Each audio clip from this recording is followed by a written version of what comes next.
आज हम शुरू कर रहे हैं क्वेश्चन नंबर 3 आपके रिटायरमेंट चैप्टर से।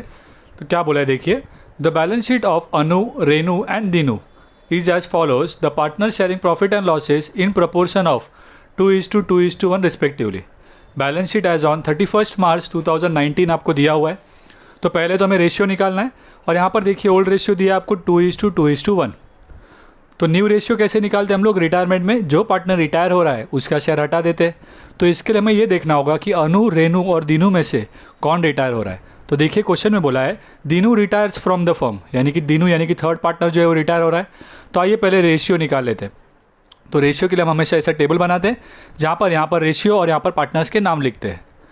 ओल्ड रेशियो दिया हमें 2:2:1। तो 2 और 1 टोटल कितना होता है 5। तो 2/5, 2/5 और क्या आएगा 1/5, राइट। इसके बाद आपको न्यू रेशियो निकालना है जो कि यहाँ पर क्या है, दीनू जो है रिटायर हुए यानी कि थर्ड पार्टनर, राइट। तो ये 1 जो है वो हट जाएगा और 2 और 2 अगर आप देखोगे तो आपस में कैंसिल हो सकते हैं, राइट। 2:2 होता है, लेकिन वो 2 और 2 दोनों 2 के टेबल में जा सकते हैं। तो हमारा रेशियो क्या लिखेंगे हम लोग 1:1 लिख रहे हैं। ये चीज़ आपको ध्यान रखनी है यहाँ पर। और इस हिसाब से 1/2 हमारा क्या हो जाएगा, न्यू रेशियो हो जाएगा। ओके, तो शुरू करते हैं। इसके बाद हमें क्या करना है, नेक्स्ट बैलेंस शीट आइटम्स को ट्रांसफ़र करना है। बिकॉज सेकेंड स्टेप हमारा क्या है, transfer of balance sheet items. तो जब आप बैलेंस शीट आइटम्स को ट्रांसफ़र करते हैं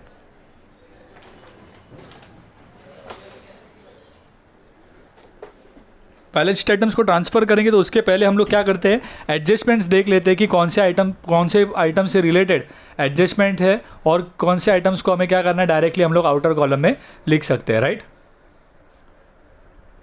तो शुरू करते हैं। सबसे पहले एडजस्टमेंट्स को देख लेते हैं। तो देखो पहले एडजस्टमेंट में आपको क्या बोला है, the assets are revalued as, नए वैल्यूज़ आपको सारे एसेट्स के दिए। फ्री होल्ड प्रॉपर्टी के बारे में बोला, मशीनरी के बारे में बोला है, फर्नीचर के बारे में भी बोला है, राइट। तो मतलब क्या हुआ, मशीनरी के बारे में एडजस्टमेंट है, फर्नीचर के बारे में भी एडजस्टमेंट है और फ्री होल्ड प्रॉपर्टी, ये 3 एसेट्स के बारे में एडजस्टमेंट है। और आगे उन्होंने कहा all debtors are good. All debtors are good का मतलब क्या है, यहाँ पर आपको कोई आरडीडी मेंटेन करने की ज़रूरत नहीं है और जो पहले से आपको आरडीडी दिया है उसे आपको कैंसिल कर देना होगा। और जब आप कैंसिल करते हो मतलब ये आरडीडी को आपको क्या करना होगा, प्रॉफिट एंड लॉस एडजस्टमेंट के क्रेडिट में ले लेना है। ओके, और रही बात यहाँ पे देखिए, पहली बार ऐसा हुआ है कि क्वेश्चन में आपको यहाँ पर गुडविल दिया है और यहाँ पे गुडविल के बारे में इन्फॉर्मेशन भी बोला है। मतलब यहाँ पर क्या है, गुडविल आपको रेज नहीं करना होगा, यहाँ पर रीवैल्यू करना होगा। मतलब सॉल्व करके जो हमें गुडविल आएगा और ये जो गुडविल दिया है, राइट, इसको हम लोग क्या करेंगे, चेक करेंगे कि वैल्यू कितना बढ़ रहा है या कम हो रहा है। वो मैं आपको अभी सब करके दिखाऊंगा, तब आपको पता चलेगा। उसके बाद थर्ड एडजस्टमेंट में बोला Dinu should be paid 3000 by cheque. Dinu यानी कि जो पार्टनर रिटायर हो रहा है। तो आपको पता है कि जो पार्टनर रिटायर होता है उसका अकाउंट आप पहले क्लोज करते हो, राइट। पार्टनर्स कैपिटल क्लोज करते समय आप जो पार्टनर रिटायर हो रहा है उसका अकाउंट पहले क्लोज करते हो। यानी दीनू का जब अकाउंट क्लोज करोगे तो उसके 3000 रुपये जो है वो चेक से देने हैं और बाकी जो बैलेंस बच जाता है उसके कैपिटल में उसे हमें क्या ट्रीट करने बोला है, लोन।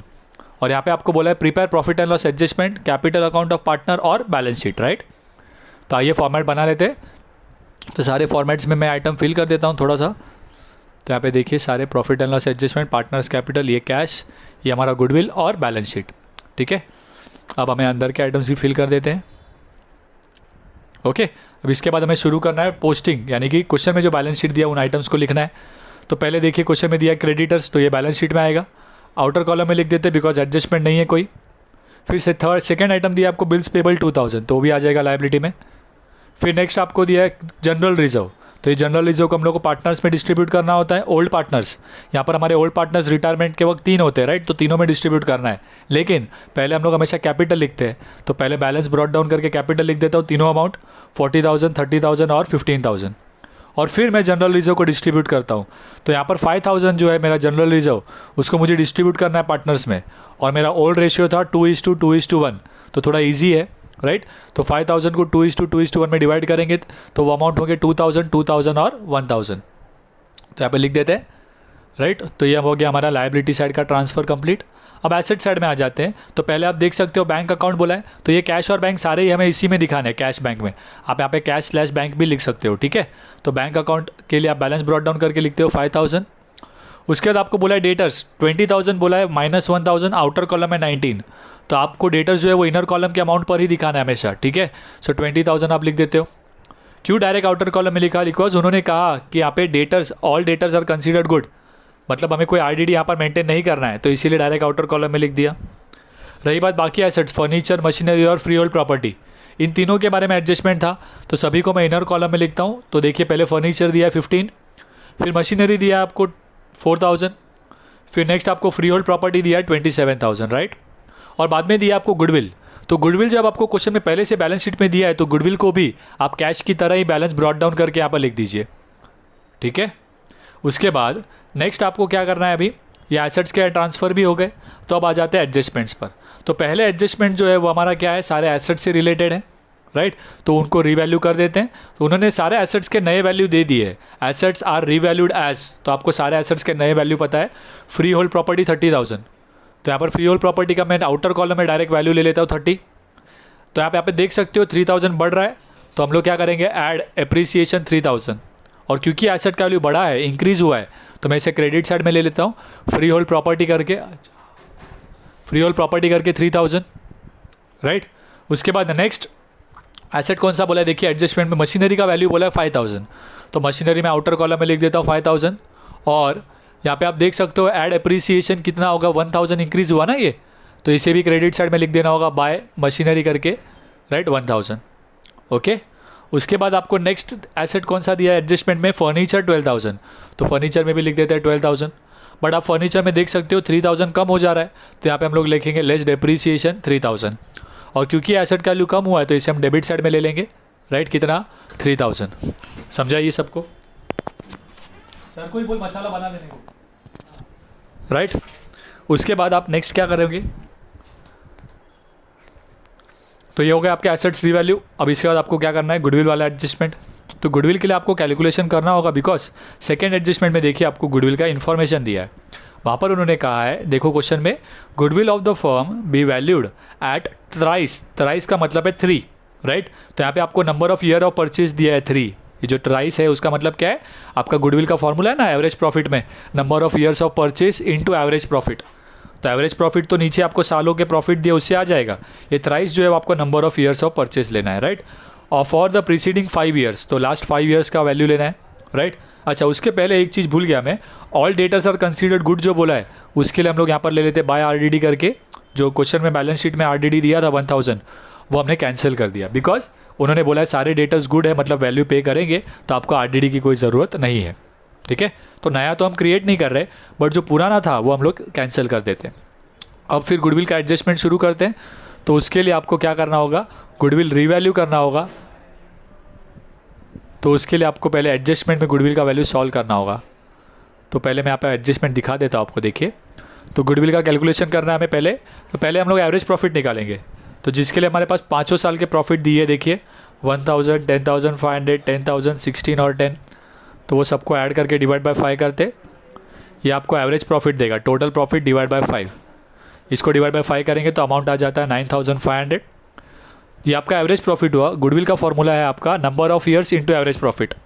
नंबर ऑफ ईयर्स आपको 3 दिया है, एवरेज प्रॉफिट आपका 9,500, तो 3 इंटू 9,500 करने पर आपको टोटल गुडविल मिल जाएगा 28,500।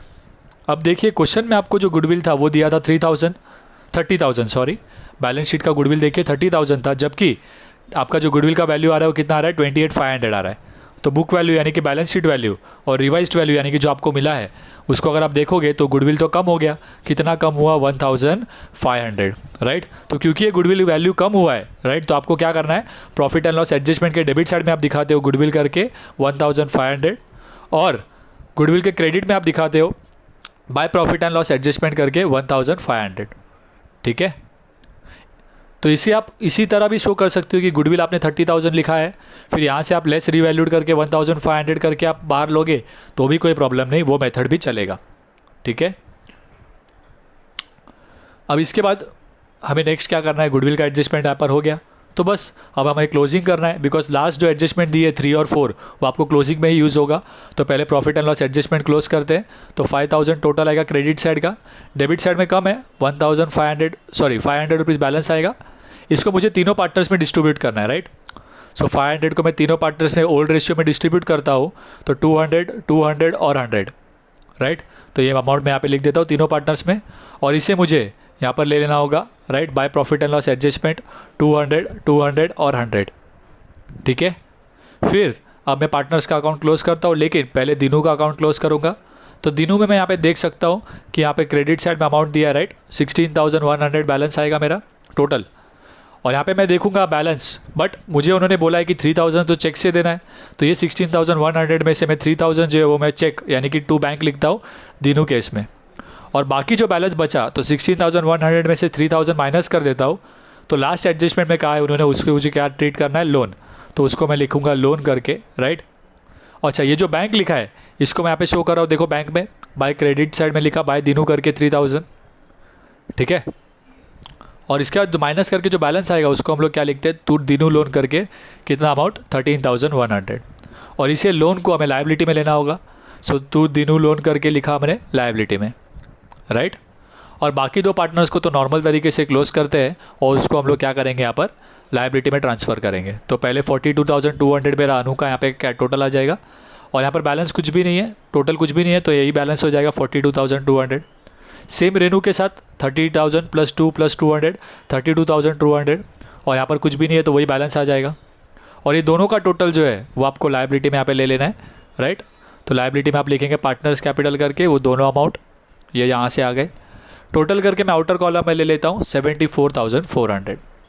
अब हमें यहाँ पे कैश और गुडविल को क्लोज कर देना होगा।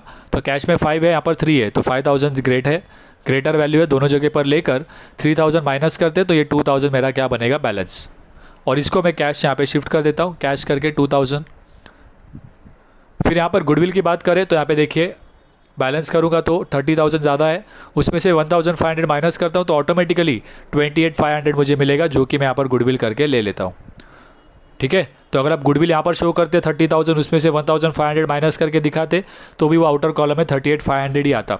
वो मेथड भी चलेगा, ये जो मैंने शो किया है वो भी चलेगा, ठीक है।